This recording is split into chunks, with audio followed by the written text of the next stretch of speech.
144 साल बाद ऐसी घटना कि माघ के महीने में ही पहले ही दिन और पूरा महीना यीशु मुहूर्त रहेगा। ये घटना मुझे नहीं लगता कि हम लोगों के जीवन में दोबारा आएगी, इसलिए मैं तो विशेष तैयारी से आया हूं इस बार। अभी नहीं तो कभी नहीं वाली घटना है। तो इस अवसर पर किए हुए सुकृत, किया हुआ सत्कर्म एक कल्प तक किया हुआ सत्कर्म के फल के बराबर है। एक कल्प ब्रह्मा जी का एक दिन होता है, 1000 बार चारों युग निकल जाए उसको एक दिन कहते हैं ब्रह्मा जी का। और तुम्हारी उम्र 50-60 साल, 70 साल, 80 साल, इससे ज्यादा है नहीं। युग की बात तो बहुत दूर की बात है। अब 1000 वर्ष जियो तो बताओ, फिर अगले दिन में फिर देखेंगे कुछ है सिस्टम नहीं है ना। इसलिए इस पावन अवसर का सदुपयोग कीजिए। और सौभाग्य यह है कि हम सनातनियों को ही मिल सकता है ये अवसर, पापियों को नहीं। जिनकी निष्ठा सनातन में नहीं है वो डुबकी लगाएंगे संगम में, बताओ लगाएंगे? अच्छा मैं कह रहा हूं चलो नहाने के लिए लगा भी लें, चोरी छिपे आ जाए जैसे कहा गया, कोई किसी को आना नहीं। मान लो 2-4 आ भी गए तो निष्ठा तो होगी नहीं, और निष्ठा नहीं होगी तो बिना श्रद्धा के कोई फल मिलना नहीं। तुम आगे चले जाओ, जैसे टोटी में नहाए वैसे यहाँ नहाए। अब यहाँ अगर नहाना है, स्नान करना है, पाप कटवाने, तो ये निष्ठा मन में होनी चाहिए कि मैं त्रिवेणी संगम में स्नान कर रहा हूं। और एक बात सुन लीजिए, ये नोट करो दिल में, कॉपी पेन तो लाइन में हो गए। गया पिंडे,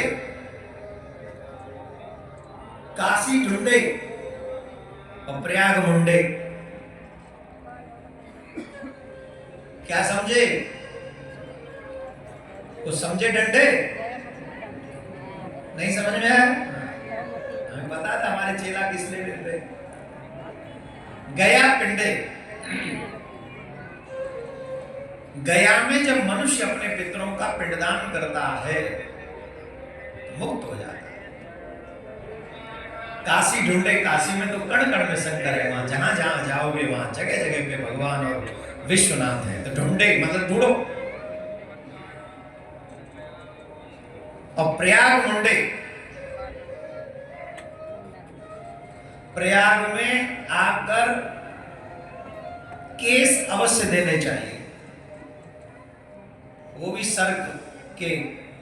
अब मैं तो दे नहीं सकता, भी कुछ दिन और रखने हैं, अगली बार प्लानिंग करूंगा जब ठाकुर जी चाहेंगे।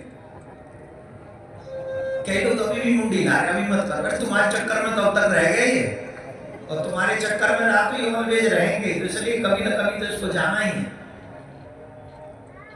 तो प्रयाग मुंडे माने यहाँ पर केसों का, अपने सर का मुंडन कराना चाहिए। केसों के मुंडन का मतलब क्या है आप सुनना, और ये बात मैं बोल दूंगा तो कई कल मुंडे मुंडे घूमेंगे। ये सच बता रहे हो, ऐसे नहीं।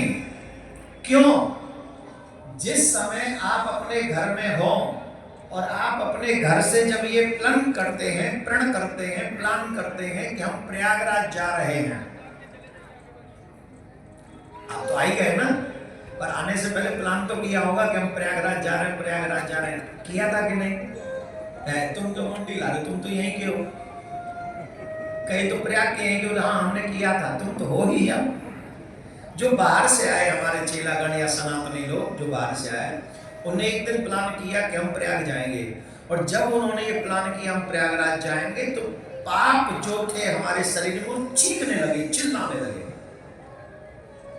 हाय हाय अब हमारा क्या होगा, हाय हाय अब हमारा क्या होगा, हाय हाय हमारा क्या होगा।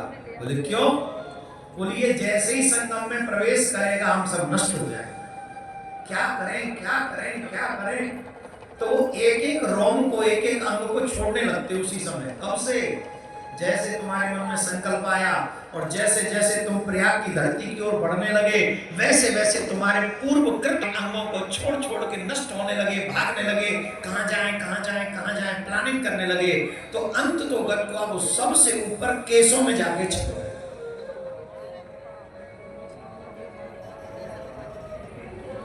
कहां छिप गए? केसों में। और जब केसों में छिपे तो उनको लगा कि अब बच जाएंगे, इसलिए कहते हैं प्रयाग मुंडे। जैसे ही प्रयाग में आके मुंडन कराते हैं, सारे पाप तुम्हारे शरीर को छोड़कर तत्क्षण तुम्हारे अंत का त्याग कर देते हैं और नष्ट हो जाते। पिंडदान करते समय तुम्हारे पाप नष्ट हो जाते हैं गया में, और यहां पर प्रयाग में आपके प्रवेश के बाद, मुंडन के बाद आपके समस्त पाप नष्ट हो जाते हैं। तो अब बताओ क्या करने का प्लान है? हम पे और भी साधन है, बिना मुंडन के भी काम हो जाएगा, इसीलिए गुरु जी होते हैं, है ना। करा सके तो अच्छी बात है, उससे बचना। अब कई लोग, हम जैसे लोग बचते हैं, पर आप जैसे लोग जिनको लगता है कि हमको नहीं बचना है, तो यू कैन डू इट। और एक और बात, प्रयाग में आए हो तो अपने पितरों का तर्पण और हो सके तो पिंडदान अवश्य कीजिए।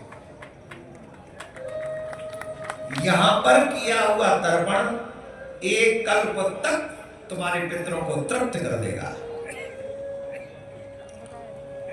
और ये सौभाग्य सिर्फ सनातनियों को ही है, अन्य लोगों को ये सौभाग्य नहीं है। वो तड़प रहे हैं, वो कह रहे हम भी जाएंगे।